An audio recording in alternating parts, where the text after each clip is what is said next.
Здравствуйте. У вас, по-моему, кресло скрипит. Есть такое. Раз в месяц смазывать надо. Вы специально это делаете или как? Нет. Ну, оно скрипит, если в течение месяца не смазывать. Вы знаете такую песню с Руханова "Скрип колеса"? Скрип колеса. Нет, слава богу, вроде Да. колеса не скрипят. Не, вы знаете эту песню, нет? Нет. Знаете, все всегда думали, когда эту песню он пел, он поет "скрип колеса", скрипка или колеса, да, или скрип колеса. То есть и там такое двоякое, вот понимаете, тема такая. Вот щас просто мне это навеяло ваш скрип, кресла, поэтому и вспомнила. У меня Ладно, вы лиса во откуда? дворе живет. Лиса во дворе живет. Да. А вы откуда? Нью-Йоркская область.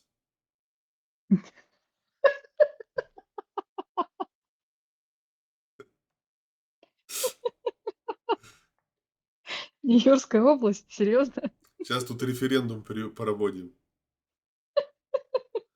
о присоединении к Монголии. Ясно. Вы шутник, я смотрю, да. Я? Да вы что? Самый серьезный человек. Вы будете Хорошо, участвовать? ну ладно. Так, если возможность, конечно, будет, обязательно поучаствую. А возьмем куда? В референдум или в Монголию? И с лисой вместе даже прям поучаствую. Причем иногда приходят 2 лисы. А белочки не приходят? Белочки, да тут белочки повсюду. Одних Иногда только их одни 2 или 3 проблемы. бегают такие по кругу, знаете. По кругу нет, они по кругу не бегают. Они в основном орехи едят. Не, когда выпиваешь, иногда белочка приходит, знаете. Не, так как я не выпиваю, это мне не знакомо. Но это я шучу, Я вы не понимаю. оскорбительно, это Нет, шутка просто. абсолютно не оскорбился. Но белочки на самом деле здесь повсюду. Причем от них больше проблем. Однажды они мне чуть электропровод не перегрызли. Так вы их подкармливаете в определенных, вы Нет. кормушки А разложите в определенных они местах, везде здесь. Это как, как и они не крысы в будут грызть Англии. вам провода. Что-что? Я не, если серьезно, кстати, если вы там хотите, чтобы они вам не вредили, вы просто кормушки, если там положите в определенных местах, они будут именно туда приходить, не будут провода грызть, а вы там, просто кормушки организуете, и они не будут вам вредить. Они будут приходить в те места, где вы их кормите, и все. Да у меня целый двор этих, кормушек. У меня просто большое ореховое дерево растет, и они все там, это, осенью прячут их, в земле, ямки выкапывают. В общем, весело. Белочки в земле, белочки прячут в деревьях обычно. Не, Это здесь, есть поверьте, такое, эти местные, они в земле прячут тоже. закладки делают. Типа того. Я не решаюсь в полицию позвонить, а то увезут вместе с белочкой. Слушайте, ну расскажите, откуда вы, из какого региона-то, Я же ёлки-палки? говорю, Нью-Йоркская область. Ну, вы прям не в самом Нью-Йорке, а где-то рядом, да, живете? Ну да, чуть больше часа. Скажем, дальний пригород. М. Ну, давно Одноэтажная Америка. эмигрировали? Слава богу, не сам Нью-Йорк. Давно эмигрировали? Столько не живут. Другие бы уже все, а я еще жив. Середины Ну, 90-х. сколько лет? Вы сколько лет-то вам? Вы хорошо выглядите, вы очень молодо выглядите. А мне всего 93. Серьезно? Конечно. Я просто родом из Ёлки-палки, России, палки. я это, из Сибири. Вот, там холодно О, зимой. а откуда из Сибири? Откуда из Хорошо Сибири? сохранился, а вот Откуда из Сибири? там, где ледник. Залезал под ледник, чтобы вечно такой, Это знаете, как, серьезно, откуда из Сибири? Я тоже из Сибири. смотрите, знаете, как женщины там огурцы накладывают на лицо, вот. А я под ледник А вы залезал. курите? Что-что? Вы курите, Не по-моему, да, упаси сейчас? Господь. Серьезно? Конечно. Почему я Слушайте, хорошо так выгляжу? Если б я курил еще. ладно, откуда из Сибири вы? Красноярский край. Я из Томска. О, ну, практически соседи. Ну да, земляки, можно так сказать. 600 километров от Понятно. Красноярска от Томска. Примерно, ну, примерно. Я очень хорошие отзывы слышал о вашем университете. А каком именно? И у нас их много. Ну, вообще, там же у вас много государственных университетов, и вот достаточно такие хорошие отзывы. Но у нас 2 университета ходят в топ, 10 по России Ну, вот видно в одного из нашем городе. них. Ну, угадайте, какой из них входит в топ. Я не знаю эти университеты, я просто как-то давным-давно передача была, показывали а, какой-то университет в Томске, там типа и даже какие-то студенты иностранцы, и какой-то обмен Ой, там опыта, вот так у нас. да. Знаете, сколько у нас иностранцев сейчас? У нас китайцев, во-первых, очень много, Ну, индусов очень много, африканцев очень много. Ну, казахи и таджики, это понятно, это всегда это было. А вот индусы, китайцы и африканцы, их прямо сейчас тоже очень много. Они прям везде, они подрабатывают летом, там иногда, знаете, сортировщик африканец такой, раз асфальт кладет. Это прям зачастую такое видео постоянное. а Они же такие зимой прикольные, такие ему как в Томске? шапки, ушанки ходят, причем со звездой, представляете? Он, говорю, и он такой мем, как говорится, С серпом и молотом? наша нашего города, да, мем. Вот. А кто-то, кстати, рассказывал, не помню, что вот говорит, в какой бы ты сибирский город хотел поехать жить? Он говорит, скорее всего, в Томск. Говорит, а почему? Он говорит, говорит, мне энергетика нравится. Говорит, много молодых. Вот. И говорит, вот нравится. Я говорю, ну ладно. Но у нас на самом деле молодежи очень много молодежи, потому что, как сказать, по соотношению город небольшой, маленький, но он студенческий считается. У Ну нас да. особая экономическая зона здесь есть, в России их много. Ну, не то, что много, их какое-то количество определенное. У нас здесь особая экономическая зона, научные всякие темы, и очень много университетов. И по соотношению студентов к населению города, да, в процентном соотношении. Это поэтому считается он студенческим, потому что их очень много. Их очень много прям студентов. Они местные, приезжие, и прям поступить, допустим, вот самые 2 вуза, самые крутые — это ТГУ считается и Политех. 2 самых, короче, в топ-10, которые входят по России. Но они причем, мне кажется, не только по России, они в какие-то там другие рейтинги вошли. Ну, короче, такие хорошие, университеты. У них и научная деятельность определенные, гранты им дают. Ну, короче, история такая прям позитивная в этом плане.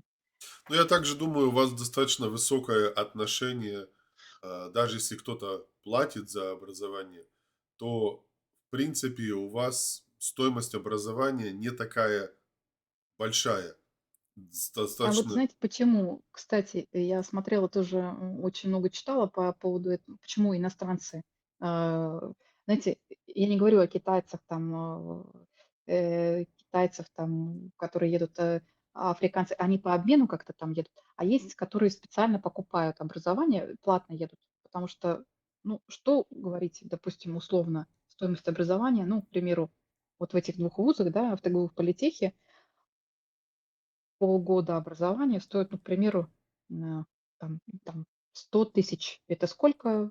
10 тысяч, по-моему, да, ну да, 10 на тысяч. евро. Ну, это же вообще дешево и для Америки, для Евросоюза. Это очень дешевое образование. То есть 20 тысяч евро, мне кажется, в год, это, мне кажется, вообще ни о чем. Ну, тоже недешево, но здесь, конечно, дороже. Особенно для Ну, белого мужчины. а почему особенно для белого? А что, черным особенное отношение? Да, Как так? Им скидки какие-то дают на да, цвет кожи или что? да. Это как? Гранты просто разные, которые белым недоступны. Серьезно? Да. Ну, каждая, конечно, очень зависит от а, учреждения. То есть в государственных одно, в частных несколько по-другому. Но, в общем, для вот, лучше всего может быть этим, которые могут доказать, что они принадлежат к... ЛГБТ какая-то, Нет, да, тема? к индейцам. Не в смысле индусам из А, Индии, а именно вот я поняла, поняла. американским О, индейцам. А вот а там, как это можно доказать? ну, Интересно. как-то там какие-то есть критерии. Вот, Тест ДНК? наверное, не знаю. А вот просто многие, например, с резервацией приезжают учиться куда-то. А вот если, ну да. Ну, то есть, скажем так, если ты белый мужчина, тебе больше, у тебя меньше всего прав, больше всего обязанностей. М. Слушайте, ну, раньше же было в Америке наоборот.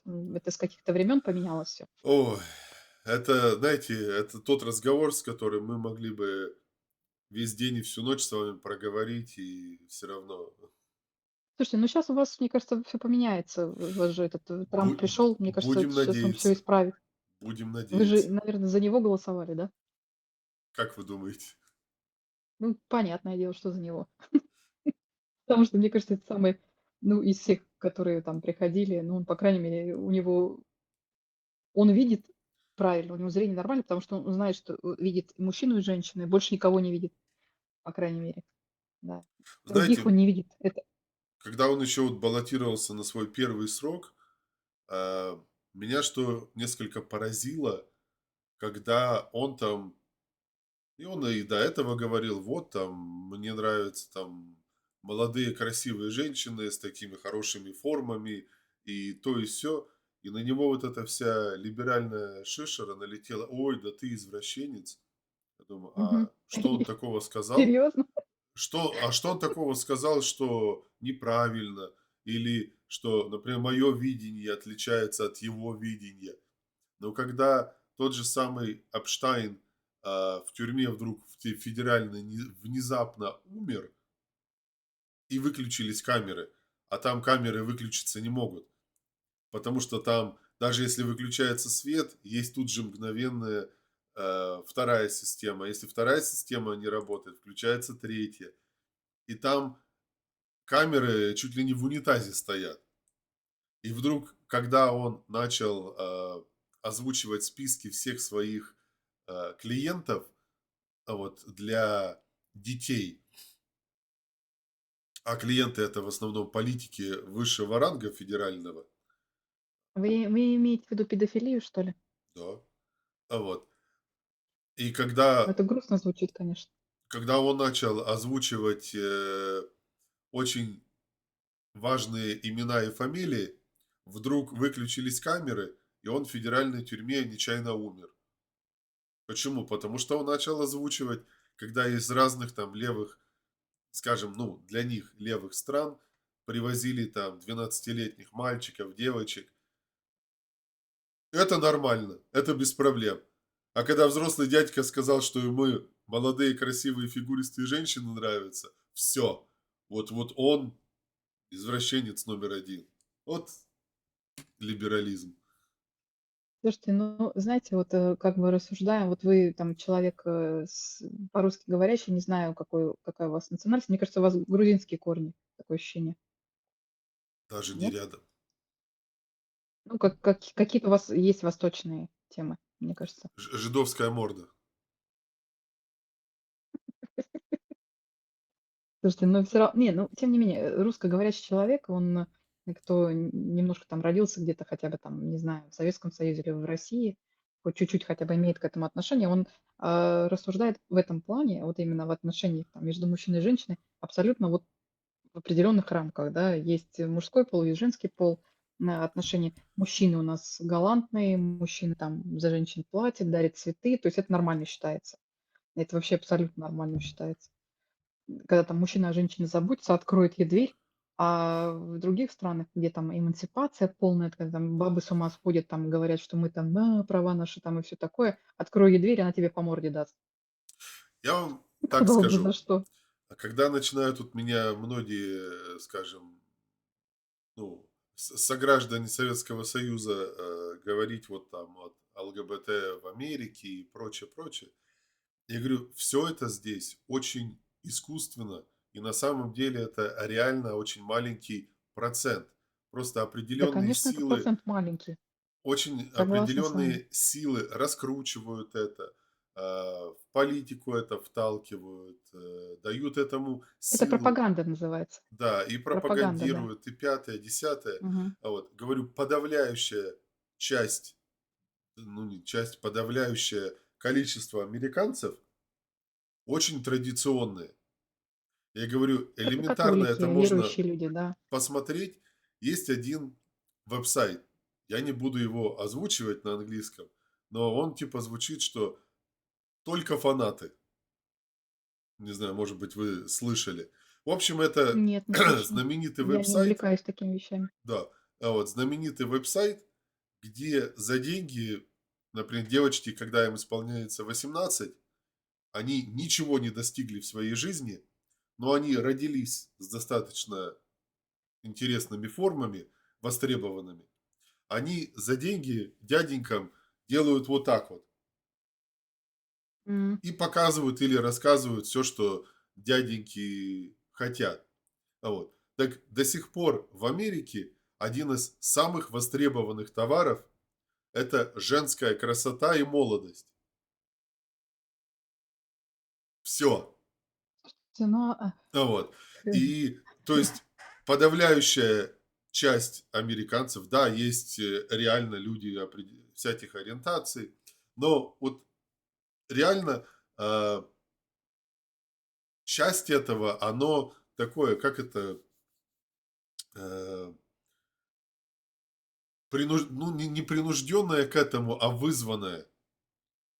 То есть, настолько здесь вот с этим либерализмом и феминизмом, спрос есть, э, и, понятно, есть предложение, да? наверно, Правильно я понимаю? вот, но Скорее всего, так. мне кажется, некоторые мужчины просто разочаровались в американских женщинах. Вот и А все. почему? Почему? Ну, я Это, знаю почему, но хочу от вас услышать. знаете, есть такое понятие passport bro.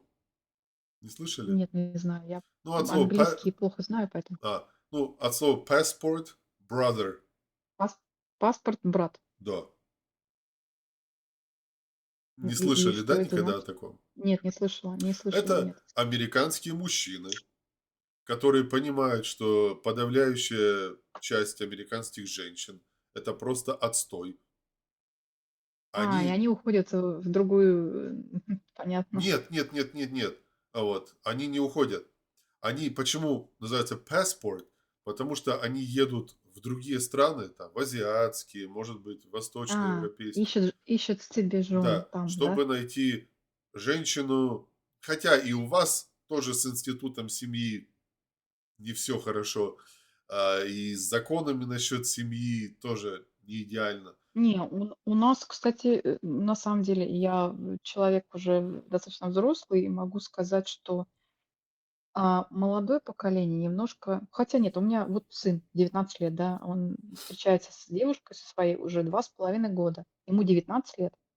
Они там она и готовит, она такая домашняя. То есть, ну, в этом все в порядке. Как бы я с мужем Э, живу 20 лет. ну, может быть, лучше, чем в Штатах на этот счет, но тоже изменения не очень хорошие. Знаете, в каком плане изменения не очень хорошие? В традиционных ценностях все в порядке в этом плане. Это основная политика, как бы она идет, и каждый русский человек вам может это сказать. В плане, вот рождения детей, вот эта вот тема, потому что пытаются повысить рождаемость всякими разными моментами социальными, по крайней мере, выплатами. Чё только не делают там, и каких льгот только им не дают там, этим молодым семьям. И всякие материнские капиталы, и всякие социальные там льготы, и социальные ипотеки. То есть что только нет для многодетных семей, там еще больше. Короче, именно всем вот этими социальными всякими темами пытаются повысить рождаемость, чтобы люди начали, потому что, ну, знаете, раньше в Советском Союзе рожали, вот как бы просто рожали, а сейчас вот люди как-то вот привыкли. Европейская тема, вот эта модная же. Советский Союз, распался, 90-е, все свобода. И все таки решили: мы будем жить для себя. Потом возникло это течение child free, знаете такое, да, течение, когда там бездетно. Вот. И в моем окружении, на одном месте работы была такая девушка, она очень такая знаете, с двумя высшими образованиями, красивая, симпатичная, замужем, а они с мужем child free. Представляете, я такая прям удивлялась, а у меня на тот момент был маленький ребенок, вот сын мой, я работала там, я такая удивлялась. И я, естественно, не вступала ни в какие полемики с ней, ну, не стала спорить, думаю, ну, это ее выбор. Думаю, зачем я буду с ней там, ну, понятное дело, я была против этого, того, что она, ну, я не стала с ней спорить, думаю, не буду. Я с ней просто общалась, мне интересно было узнать вообще, почему, откуда. А она говорила, я хочу жить для себя. А как-то раз я ей спросила, ну, у нас же есть такой прикол, да, когда там стакан воды там предсмертный кто-то принесет, а пить-то не хочется, да, знаете, такой анекдот. Вот, она такая: Нет, мне вообще ничего не хочется". Вот, кстати, вот мне интересно, вот я с ней уже не виделась, получается, наверное, сколько лет прошло, уже больше 10 лет прошло. Интересно увидеть ее и, узнать, как она сейчас себя чувствует, насколько ее мнение поменялось. Потому что люди меняют мнение, на самом деле, проживая какие-то моменты, они меняют мнение. Встречаясь с какими-то там сложностями, с трудностями, еще какие-то переживая кризисы, как, там психологические, там, не знаю, физические, экономические, они меняют свое мнение.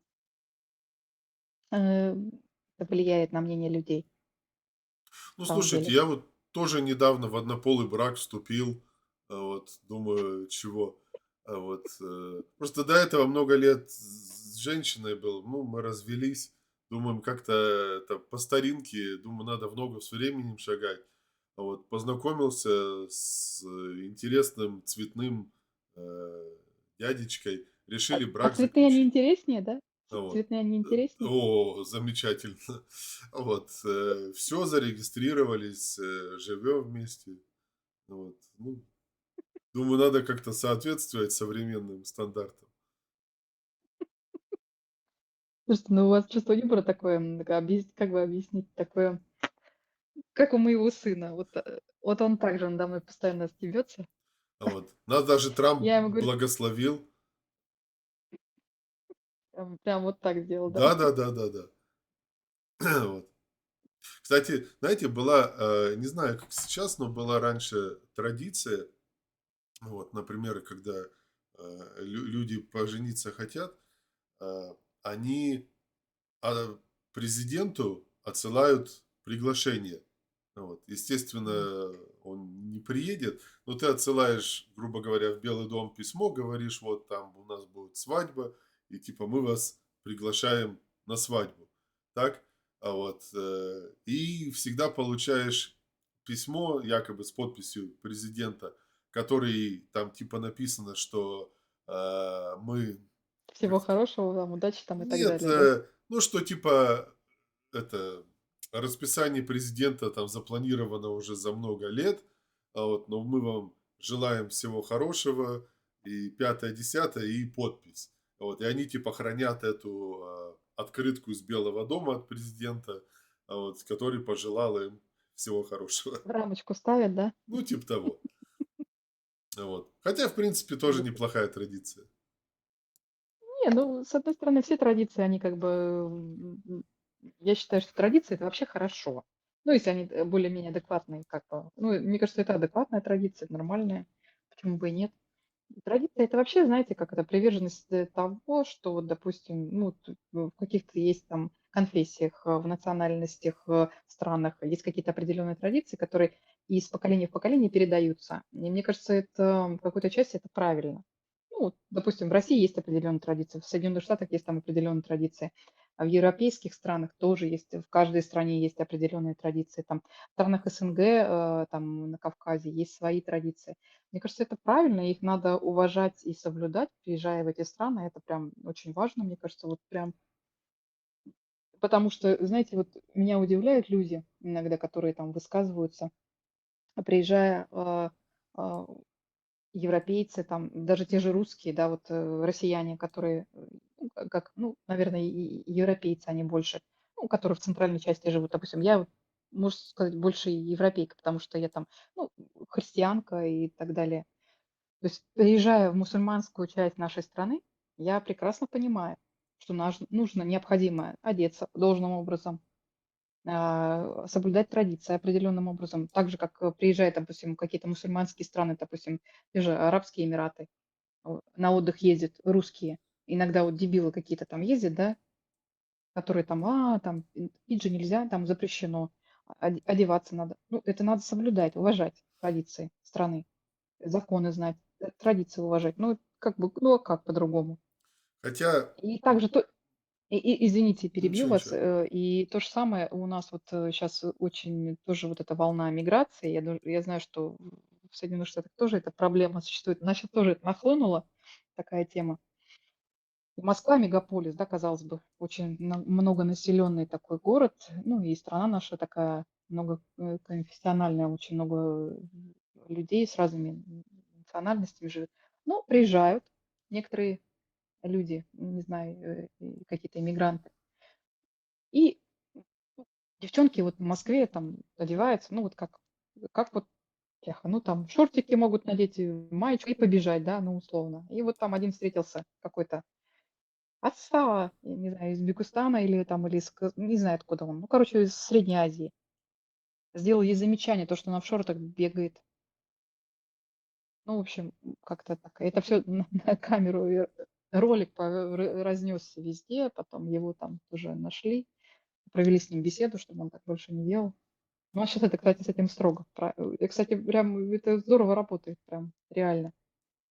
Каждый момент, который попадает в открытый доступ, да, в интернет, освещается каким-то образом массово, сразу же, ну, огласка идет, да, и сразу же все моментально все люди найдены, все сразу же находится.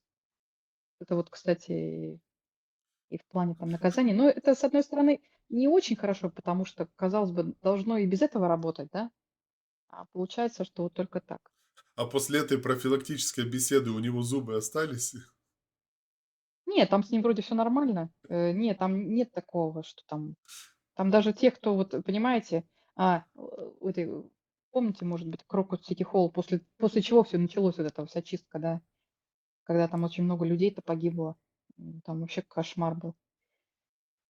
Ухо отрезали, там не даже не ухо отрезали, а там это часть уха ему. И то не суть. Обрезали ему эти, те, кто его задержал, правоохранительные органы, либо он там, он уже на дерево залез там и упал, или он там, ну, короче, неважно. Я бы, кстати, сама ему, знаете, не то чтобы отрезала, я, конечно, не отрежу, я не смогу этого сделать. Но тем не менее, потому что, ну, представьте, сколько людей убил этот человек. Но всегда нужно смотреть, а откуда корни растут? Ведь не они были заказчиками, а это просто какие-то левые шестерки. Украинцы, украинцы были заказчиками, уже установлено. С Украины был заказ. Очень печально это все, потому что, знаете, они, эти люди, которых вот задержали, они же вообще, ну, бляха, ну, Ну, туп-туп, естественно, знаете, вот там же так не выбирают постучи, профессоров. во вообще там ни о чем. Ну, вот предложили им какое-то даже деньги-то небольшие какие-то там, и вот так вот, представляете, а они вот, еще, накачанные были наркотиками. Ну, под наркотиками что угодно люди творят. Да, это кошмар. Ну и вот, потом жертвы вот так вот. Так же вот в Европе, допустим, вы слышали, да, последний вот, это ворвался этот автомобиль, бляха. Опять очередной. У них почему-то вот такая тема, блядь, идет. Автомобиль. На автомобилях все время в толпу въезжать. Я не знаю, почему у них такая Ну, вот история. потому что в Западной Европе практически нету доступа к огнестрельному оружию. Это мы в Штатах тут, Серьезно? Ага. Да, вы сейчас шутите. Нет, у них есть доступ. ну, скажем Очень большой так, сейчас, особенно. намного меньше, чем в Штатах. Это мы тут Нет, со стволами в спим. Штат да, в Штатах-то понятно. Я имею в виду к тому, что сейчас вот после того, как украинский конфликт возник, этот, такой активный, сейчас же это оружие это везде разошлось. Ну это всегда после всяких войн. Да, Э, да.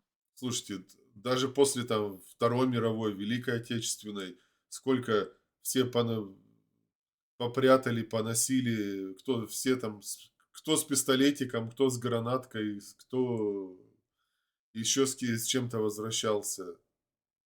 Сейчас даже, знаете, если, допустим, даже вот, учесть, что если мы даже мир подпишем, ну, условно, как когда там через какое-то время, я там не надеюсь, что это будет там в ближайшие там месяцы. Конечно, понятно, что это закончить так быстро не удастся, но надеюсь на лучшее. Всегда надо. Мой стакан всегда наполовину полон, чем наполовину пуст. Поэтому я всегда надеюсь на то, что будет все хорошо. И даже я вот своими как бы оптимистическими мыслями понимаю, что после того, как это, допустим, подпишется все, буквально там закончится, да, еще потом отголоски, они будут везде там, в разных местах, у нас в России, в Украине, там, в разных европейских стран. Это все будет отголоски, они еще будут очень долго это К все будет сожалению, отзываться.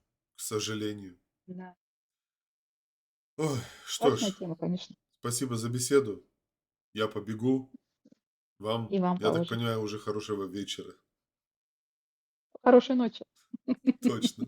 Ладненько, счастливо вам. Ладно, давайте, удачно До было. свидания. Хорошо было с вами пообщаться. Всего Взаимно. доброго. Счастливо.